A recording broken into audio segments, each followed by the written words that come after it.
Son las 7 de la mañana con 41 minutos y a continuación vamos con un tema inquietante, inusual. No es común que abordemos esta temática en un espacio de información cotidiana.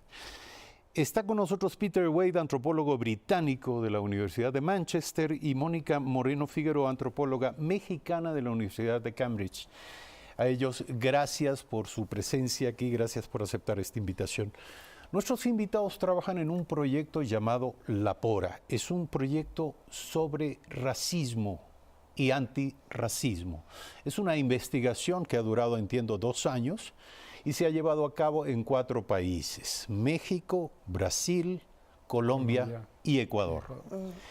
Después de 2 años y muy cerca del término de esta etapa del proyecto, queremos saber qué es lo que han constatado, cuáles son las revelaciones, los resultados de este trabajo de campo respecto de la existencia del racismo y también, por supuesto, de las corrientes que se le oponen del antirracismo en nuestros países. Comenzamos con Peter.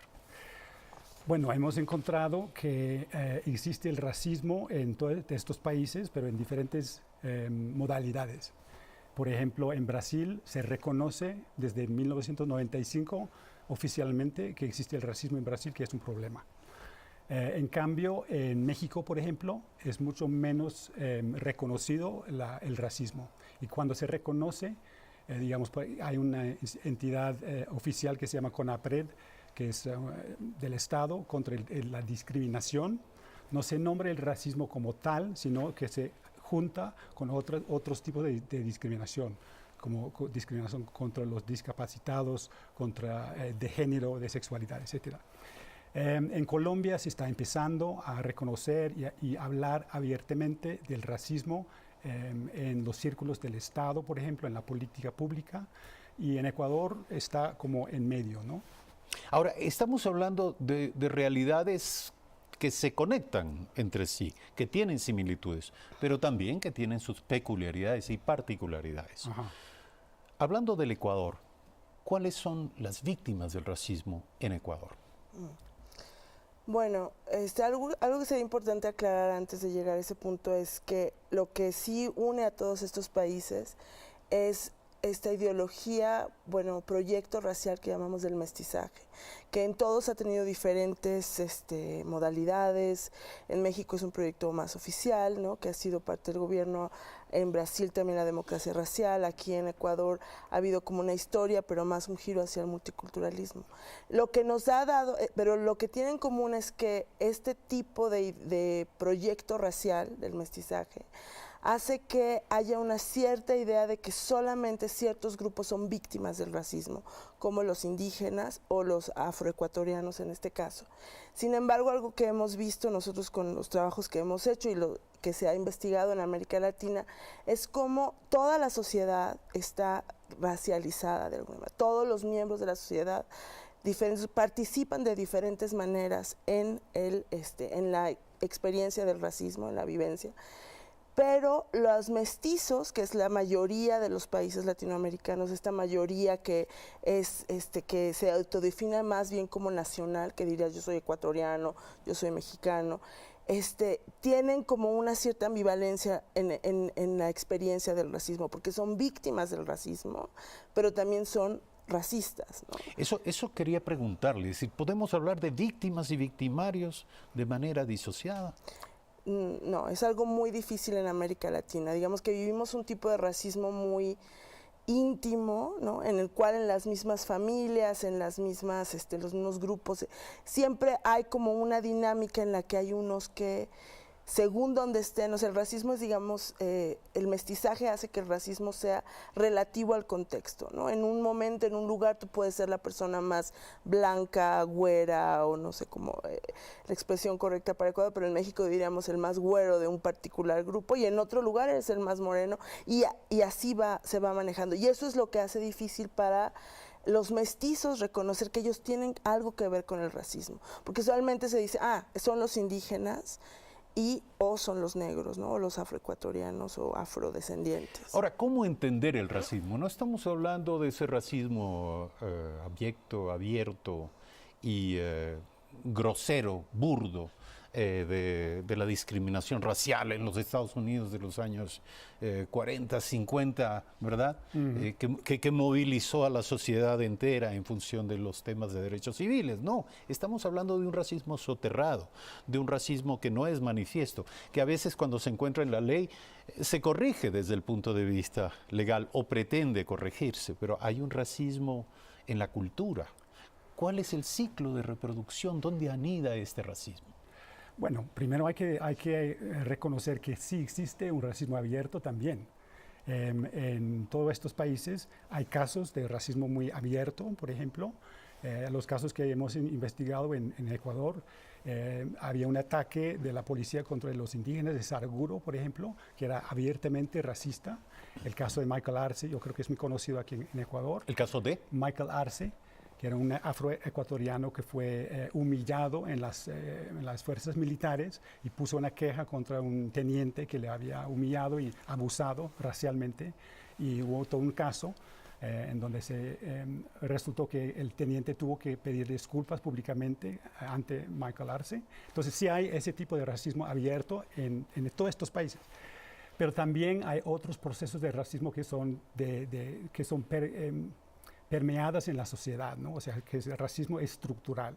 Por ejemplo, hay una comunidad que se llama Wimbí en la parte de Esmeraldas, de Ecuador, que es una comunidad de afroecuatorianos que están perdiendo su tierra por razones de contaminación ambiental, hay muy altas tasas de mortalidad y todo eso. Entonces, esos son procesos estructurales de la sociedad, pero que afectan específicamente a comunidades afro más que a otras comunidades. Entonces, eso también es un proceso de racismo. Nuevamente, de todas maneras, la pregunta está planteada. ¿Cuál es este ciclo de reproducción del racismo? Sobre todo de este racismo en la cultura, de este racismo soterrado o de este racismo que se expresa eventualmente, pero que no es visible de manera permanente. Bueno, es que no sé si podemos hablar de ciclos en el racismo, sino más bien como de un continuo, ¿no? de esta forma ideológica de entender la sociedad en la cual nos dividimos en diferentes grupos con diferentes valoraciones, y que finalmente tiene que ver con privilegio y acceso a recursos y acceso a oportunidades, ¿no? Entonces es como cómo se distribuyen esos accesos y cómo se distribuyen esos privilegios en la sociedad.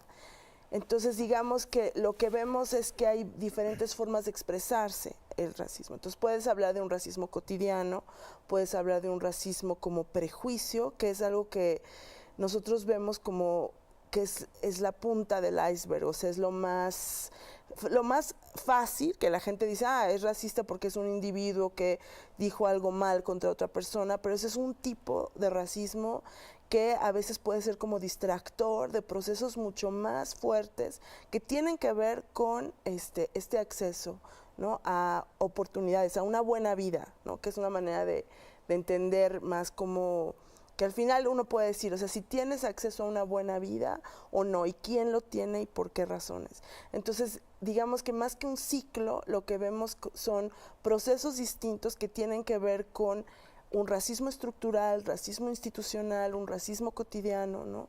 Entonces, hablar de un racismo en la cultura, ¿no? Puedes hablar, pues sí tiene que ver con formas de pensar, ¿no?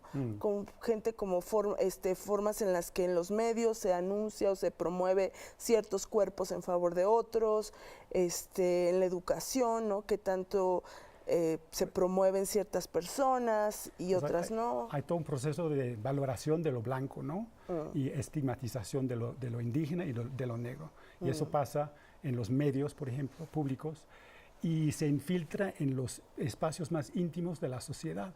Por ejemplo, las mujeres que acuden a la reproducción asistida, por ejemplo, escogen óvulos de mujeres más blancas que ellas, porque quieren evitar tener un óvulo de una mujer negra o de piel oscura o una indígena, porque quieren tener hijos más blancos. Entonces, seguramente con el argumento de que le hacen un favor a sus hijos. Pues sí, pero también porque favorece a su familia, ¿no? O sea, que quieren tener una familia de piel más blanca. Nuestros invitados estudian el racismo, pero también el antirracismo. ¿Cómo podemos entender el antirracismo? ¿Esto qué es? ¿Son movimientos orgánicos? ¿Son corrientes de pensamiento sistemáticas? ¿Es una reacción espontánea de las comunidades y sociedades? Peter Way. Sí, todas esas cosas. O sea, estamos estudiando casos específicos de organizaciones indígenas y afrodescendientes, que son organizaciones que se aglutinan alrededor de derechos territoriales, por ejemplo, en algunos casos.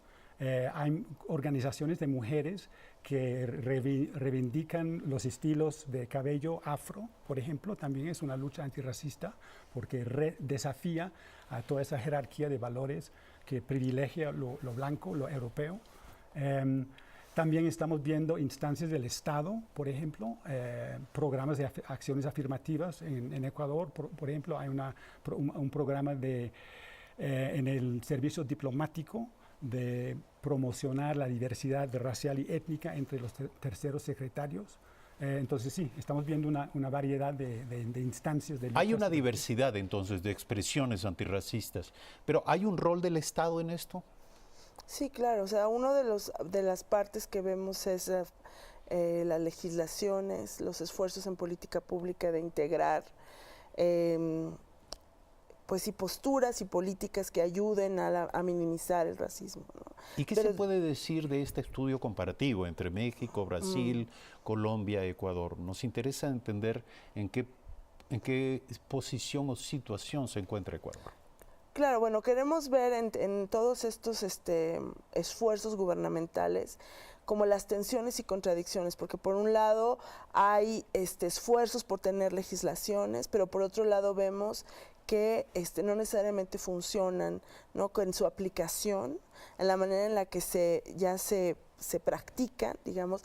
Todas esas buenas intenciones de la legislación no necesariamente se llevan a cabo, ¿no? Entonces hay como una gran fe en la justicia. Por un lado, la gente quiere usar los aparatos legales y las instancias gubernamentales para sentirse protegidos y buscar un espacio, pero no necesariamente se llevan a cabo de las maneras más efectivas, ¿no? Una pregunta, ¿la institucionalidad debería crear ámbitos de trabajo específicos para tratar el tema del racismo en nuestros países, Peter Way? Sí, yo creo que sí, porque hemos visto, por ejemplo, que las leyes penales contra el racismo, que penalizan el racismo, son simbólicamente muy importantes, pero no son muy efectivos en la práctica, porque puede haber muchas quejas ante la policía, por ejemplo, de que le han discriminado a uno, pero llevando eso a las cortes hay muy poca probabilidad de que van a sentenciar a la persona por ser racista, ¿no? Porque hay que comprobar que hay motivo y todo eso. Entonces, sí, el Estado debería abrir espacios, y en algunos países sí lo han hecho, para investigar cómo opera el racismo en diferentes niveles, cotidiano, estructural y todo eso, y cuáles serían las formas más apropiadas para ese país y esos contextos para combatir el racismo. Ahora, para actuar en políticas públicas es necesario también tener indicadores precisos respecto de lo que ocurre en esta materia. ¿Cuáles son los principales indicadores que deberían ser parte de este trabajo de monitoreo, de seguimiento permanente, sobre todo desde la institucionalidad que debe garantizar el ejercicio de los derechos? Claro. Bueno, hay muchos esfuerzos estadísticos, ¿no?, en los diferentes países, los censos nacionales, diferentes encuestas han tratado de llevar datos duros a la política pública y decir, a ver, aquí está la evidencia dura, ¿no?, de que hay cierta cantidad de gente que sufre ciertas condiciones, ¿no? Entonces, en cada país hay diferentes esfuerzos alrededor de estos conteos, pero sin embargo creemos que también es importante tomar en cuenta la investigación cualitativa que nos ofrece casos a profundidad, nos da indicaciones de cómo es que funcionan, porque el dato numérico te dice hasta cierto punto, pues tanto número de gente se identifica como indígena, tanto número de gente se identifica como... Pero luego hay que cruzarlo con y cómo se vive eso, ¿no? ¿Qué significa para las personas? Entonces, creemos que esta combinación, ¿no?, de información, y nuestro proyecto tiene que ver con entender los procesos, o sea, como hablar con las personas, hacer entrevistas, entender etnográficamente cómo es que se vive esta experiencia para poder tener un diálogo con los números, digamos, ¿no? Ahora, si el racismo es malo per se, es sobre todo malo en determinados ámbitos, como por ejemplo el sistema educativo, el sistema de salud. ¿Cómo opera allí? Pues es, bueno, pues Sí, adelante, Mónica. sí, bueno, en el sistema de salud hemos visto muchos ejemplos de un acceso diferenciado a la salud, ¿no? Por un lado tenemos como, por ejemplo, en casos de México, que hemos visto que los doctores o los estudiantes de medicina van a practicar de alguna manera con comunidades indígenas. O sea, no tenemos un sistema en el que haya un servicio médico totalmente adecuado para ciertos grupos. Y luego, por otro lado, tienes que el acceso que tienen las personas a la salud es muy diferenciado. O sea, a quienes se les da mejor atención y cuándo tiene que ver con su situación de género, pero también situación racial, situación de clase. Entonces, o étnico-racial, ¿no? Entonces, sí vemos que hay una diferencia, ¿no? Quienes llegan a las universidades también, o sea, quienes tienen ese acceso a oportunidades de educación, hasta qué nivel, está muy marcado en nuestros países por color de piel, por identificación étnico-racial. Para concluir, ¿qué se hará con el resultado de este estudio? 2 años de estudio levantando información y probablemente también definiendo recomendaciones. ¿Qué ocurrirá con esto en diciembre al término del proyecto? Pues primero vamos a sacar un libro colectivo que va a dar los resultados principales del estudio. En noviembre vamos a hacer un simposio final en Manchester, en Inglaterra, con invitados de América Latina. Vamos a hacer una serie de eventos de impacto, se llaman, o sea, organizando eventos con las organizaciones con las cuales hemos estado trabajando, invitando a otras personas interesadas en el tema, en Ecuador, en Brasil, en Colombia y México. Vamos a publicar diferentes artículos en revistas académicas, vamos a sacar, ya hemos hecho algunos videos cortos y vamos a sacar más videos cortos y subirlos a la página web. Y vamos a sacar algunas publicaciones de diseminación más abierta a un público más amplio, digamos. El objetivo al final es obviamente una gran divulgación del contenido de este trabajo. Y aquí en Ecuador, el doctor Fernando García y la doctora María Moreno, que están en Flaxo, ellos van a estar apoyando y promoviendo el trabajo que se ha hecho aquí. Muchísimas gracias por aceptar la invitación a este programa. Mónica Moreno Figueroa, antropóloga mexicana de la Universidad de Cambridge, y Peter Wade, antropólogo británico de la Universidad de Manchester. ¿A usted le gusta el fútbol? Digo, para ver si lo felicito o no. Sí, felicítame. Sí, entonces lo felicitamos un poco a nuestro pesar, porque estábamos con Colombia. Pero felicitaciones. Gracias por estar aquí.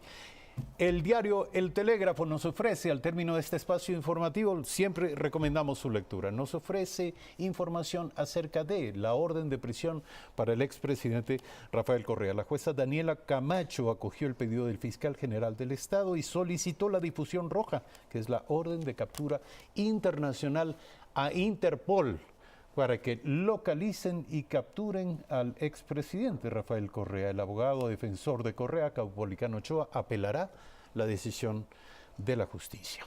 Además, diario El Telégrafo nos dice: Colombia investiga la identidad de los cuerpos. Los familiares de Katy Velasco y de Oscar Villasís se encuentran en Pasto para asistir a las pericias sobre los cadáveres que han sido localizados en la frontera norte.